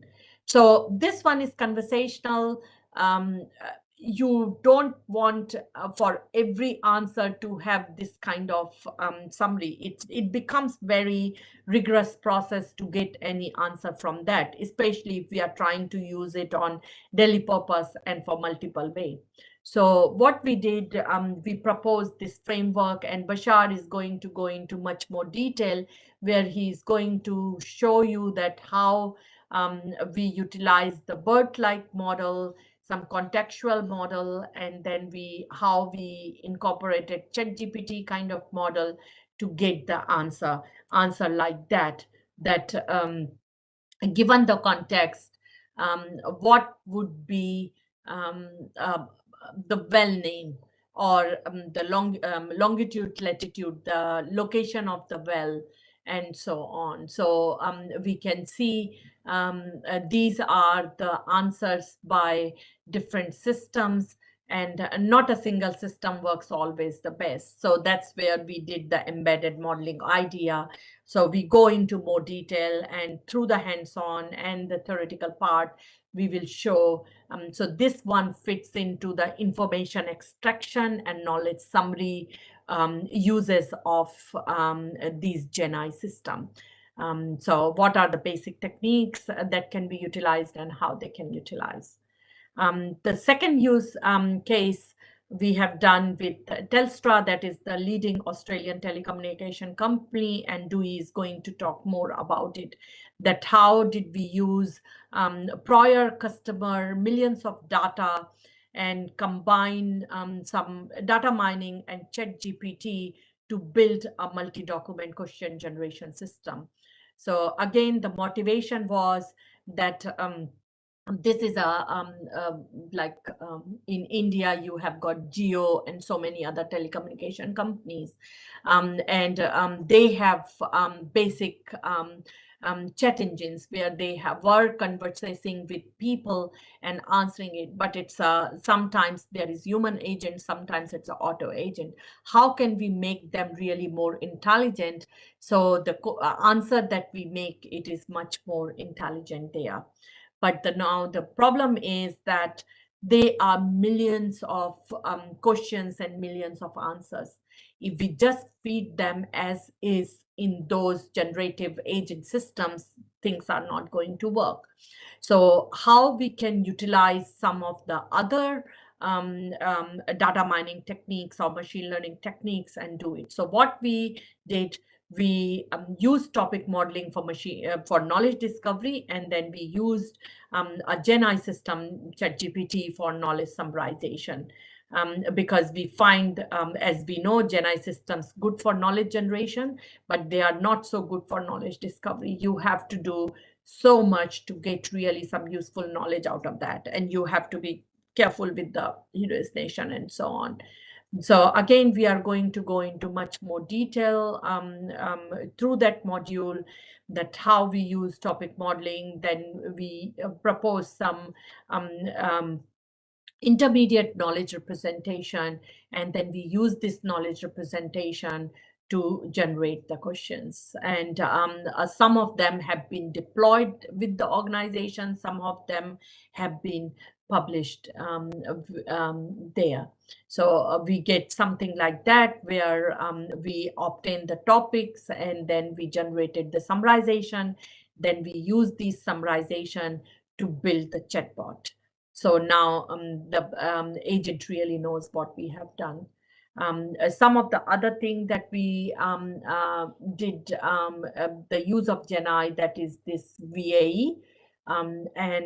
This is a very cool work where usually the topic models are always associated with text only. But what if we relate those topic models with the images? So using these GenAI models, we actually fuse multimodal data, and then we develop the topics like that. So now we have got the text topics, that is the traditional practice, but we also have got images associated with each topics that actually give a lot of explainability.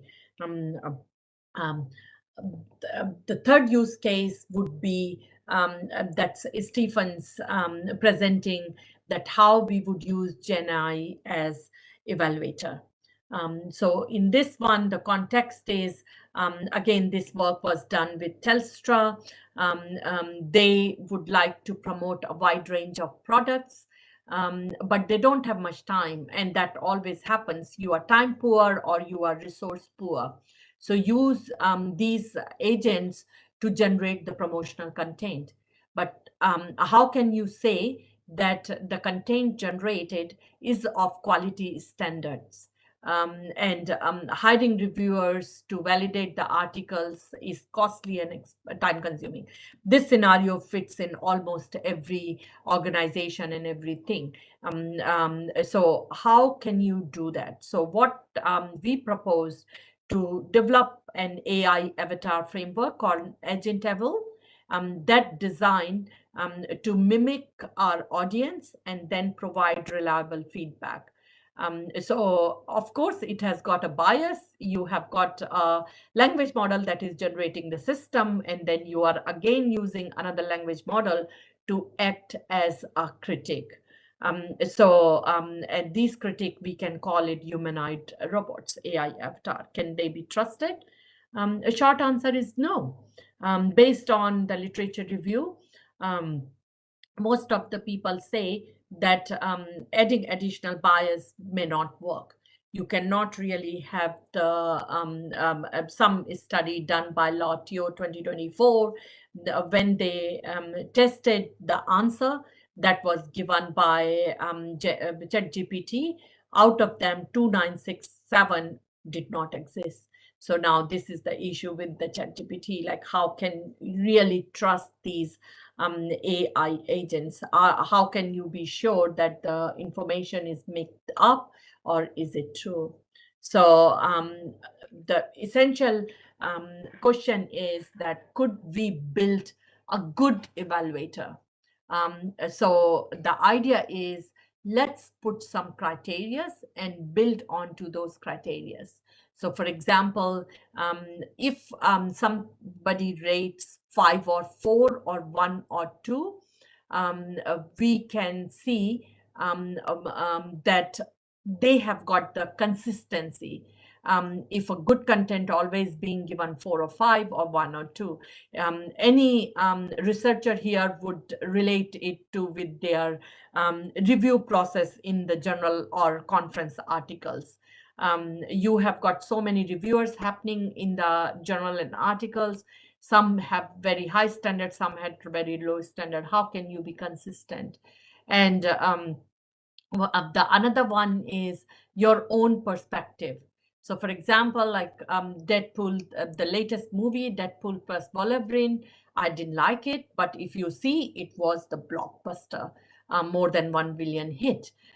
So people have different tests. How can you capture those different tests or those different personalities?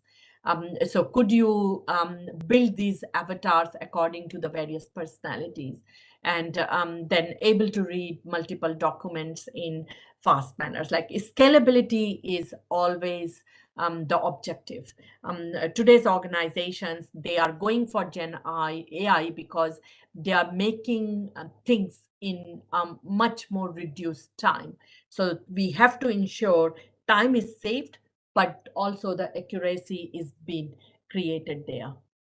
So this is the proposed agent Evol framework, and Stephen is going to more about it, that how we can use actually LMs to evaluate many kind of tasks. And this could be related to your research, or it could be relating to your organization in terms of the information that you are generating can be trustworthy. And so he's going to give into much more detail and give you something like that, what applications you should be really using AI avatar, and what kind of AI avatar you would be using. So different scenarios, different generation. And this brings us to the last topic of this course, that is safety. So when we are using Gen AI, how can we ensure that the knowledge summaries that we got, knowledge generated that we got, are trustworthy? So Joy, and so kind of like, as I explained in the very beginning, Bashar is the research fellow, senior research fellow, who has been working in this field in 2019. Dewey, she is going to submit her thesis anytime. So she has been working in this field last 4 years. Sharon has already submitted the thesis. Stephen is in 3rd year working with these large organizations. The same with Joy. She works with one department, government department, and Oracle. So we are all experienced team, those have worked in there. So Joy had recently presented this part of module to a very large Oracle conference as well. And one of this work she has done with Queensland government to evaluate and build up with the guardrails, so they agree with the Queensland government practice. So for example, Gen AI tools, they have their own standards or ways to check that everything is ethical, correct, and so on. But when we look at, so some of those concerns, we got data privacy, bias and fairness, vulnerability, accountability, and hallucination. So we all know these are some of the areas that we are concerned with when we are using Gen AI. But on the top of that, like for example, in Queensland government, the state that we live in, they got their own code of conduct. So for example, we would have that we work with integrity and impartiality. We work for promoting for the public good, commitment to system government, and so on. So these tools, they have got their pre-built. But what we need to make sure that we also inbuilt on code of conduct there. So Joy has built some of the guardrail framework where we make sure that a government user puts the query and the system interacts, and if they identify that the answer generated by the LLM is satisfy to the standard of the organization that LLM has been deployed on. So this employs to, again, many scenarios. You have got LLM that you would like to use for your organization purpose, then you want to make sure that they satisfy the standard of your organization. So before they output, you like to confirm to those standards. So how we can confirm? Something like that. So this is just some examples. User asked the question, mails are typically messy. So we would say so this is currently a binary system. If score 1, it means it is not to the standard. 0 means all good. So 1, somebody may check, or somebody would have some control there. And then we have got explanation. So we will say, yep, this result or this output is not really acceptable to be producing. So Joy is going to talk about lot about safety and the guardrail, and would talk about in general and then specific. So having introduced some use cases, I will just like to present some generic cases that how these LLMs are being used in organizations. So for example, we all know LLM training, that is the most expensive task.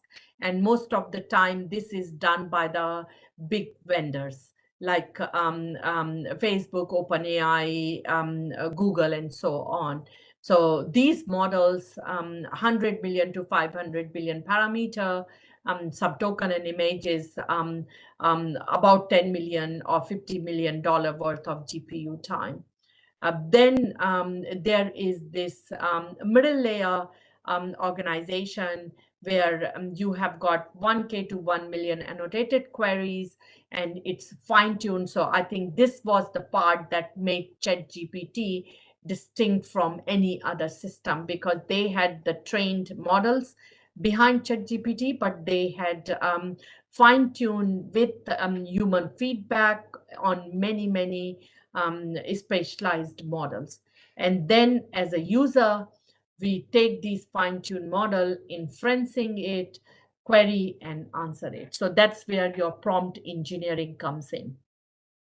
We always kind of put this AI machine learning paralysis, the same thing with GenAI paralysis. When any organization decides this is a new powerful primitive, how to use is not obvious. So you will have to see where do you really sit. For example, do your organization or yourself as an entity have got this model development capability? Then you are not really creating these big GenAI models. But what you can do if you are middle tier organization or you have some resource capability, you can go for this specialization where you develop and then specialize. So that's where it's a fine tuning happening.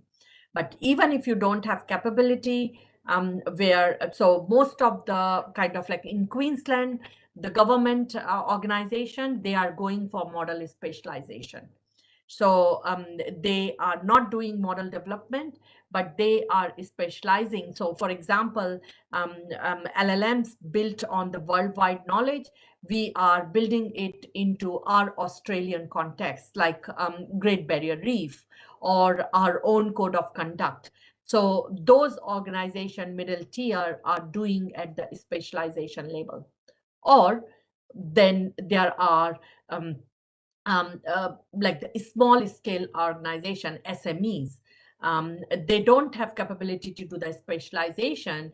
Then they are doing prompt engineering and making the system that leveraging the capability of big models like that. So if you go from right to left, at least from my left to right, you are going easy, cheaper, faster, but you are introducing a lot of loopholes that you may have it. That brings us to some of the realistic risks, depending upon where you are sitting in those spectrum of work. You have got risk of data privacy, some confusion as to what data is used. So like in Queensland government is not really using a lot of data because there is not clarity that what data was used. And also there is some when they use human feedback, was it really ethical to use those particular human, or they were just the cheap labor? Intellectual properties like terms of service, is your input and prompts, does the LLM using it as training data? Because that data is your IP. Are you safe to produce your data as an input to those LLMs? Academic integrity, do a spot check of output. So for example, I just showed some of the research when they did 60% out of what was produced by these systems was not really existing. And I know a lot of participants in this course are academics. So you have to be very careful using such systems. Like in our research group, we have seen references completely made up. So you have to be really careful with the academic integrity. Then you have got this training data bias, which data really being used. If you don't pay too much attention, you would know that the information provided by these systems is very mediocre.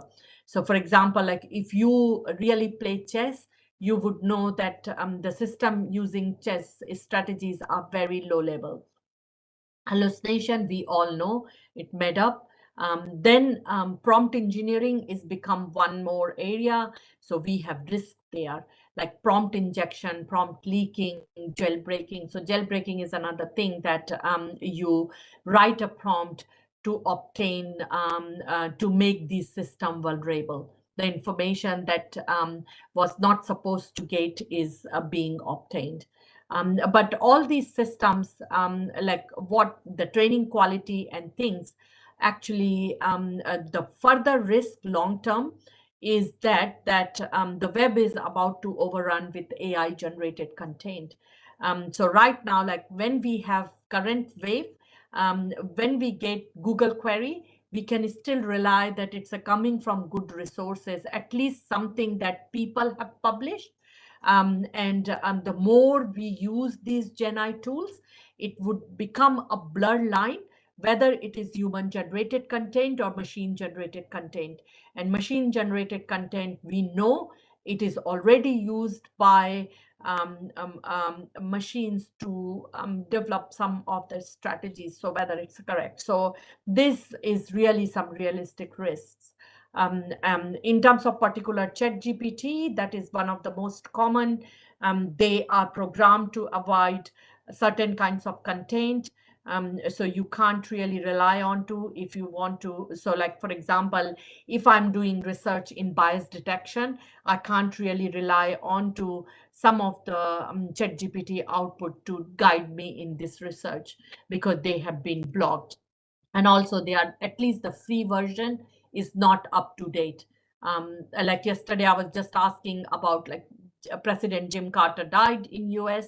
So I just asked, I was conversing something, it does not really know that Trump is going to become the new president right now. It has got built-in bias, like for example, tell me a joke about women, it would refuse. But if you ask, tell me a joke about men, it would give. So it has got this inbuilt bias, mediocre content, and also so many issues. Hallucination, like this is about analogy with a photocopier. If you have got a blurry JPEG or unreliable photocopier, would you believe if you photocopy something and not the same thing comes in? And in the same thing, it is the potential reasons for hallucination is model is not trained with enough data, or it's trained on noisy and dirty data, not be given enough context when you are inferencing, or not given enough constraints. So in the last day of this course, I have invited Stanley, who is researching on the hallucination. So we will present some of the known methods used for hallucination detection. So this is another research area that is really becoming quite topical currently. And in closing off, The final remarks are GenAI tools are great for productivity. They can be nifty shortcuts to some of the tasks, but one has to be very careful how much trust you can put into the GenAI outcome. The impact of GenAI is profound and transformative. It has endless possibilities, and we are just sitting at the tip of the iceberg. We are lucky to live in this era where, as a researchers, we can do lots of research and contribute to this area, but we should also be responsible. And we should also be ethical, academic integrity, and be careful with those outcomes. We should always be used these tools, but taught to be used with a critical mind, that they are prone to mistakes. We must shape this ethical contours of AI, the world that we are sitting in. I end this with Bill Gates, who says, in the next 5 to 10 years, AI-driven software will finally deliver on the promise of revolutionizing the way the people teach and learn. And as I open my talk with those AI life cycle, we have seen AI sitting on the top of the sine curve, but then we have also seen its fall. So hopefully this peak of the AI, we sit on the plateau of it. We are sensible making useful techniques, but we are also sensible using those methods and techniques.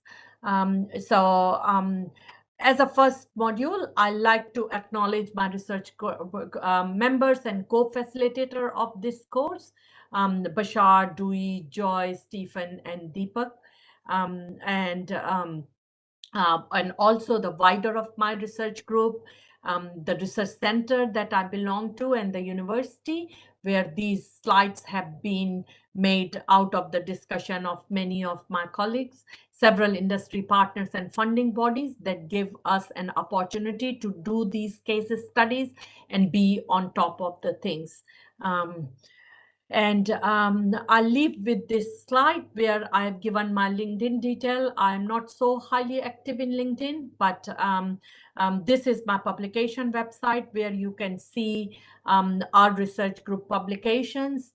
You may come up with some ideas based on the work. We are going to show you some of the publications that are relevant to each of the modules, but this is where the whole lot sits it. And this is our research group that talks about some of the use cases. And I'll finish here today. And this gives you some time to take a break, have lunch from Indian time. And I think I'll stop sharing and let Namita say something. But as per our previous schedule, we'll see you in about, so your time is right now 12? Yes, it is 12 noon. So we will meet you at 12:45. Yes, we can meet at 12:40 as well, 40 or 35. You are not audible, Namita. 12:45 Indian time. So I'll come and I'll introduce Dewey very quickly, and then Dewey, it would be in the safe, capable, and the materials hands of Dewey to take you and introduce you hands-on. Thank you, guys. See you in 45 minutes. So thank you, Dr. Richi, for sharing your valuable insights on generative AI and various cases. Your simple examples and thought-provoking questions have helped us understand the concept better. And we appreciate your time and expertise. Thank you so much. And we'll be welcoming to Dewey in the next session after 45 minutes. Thank you so much. Thank you.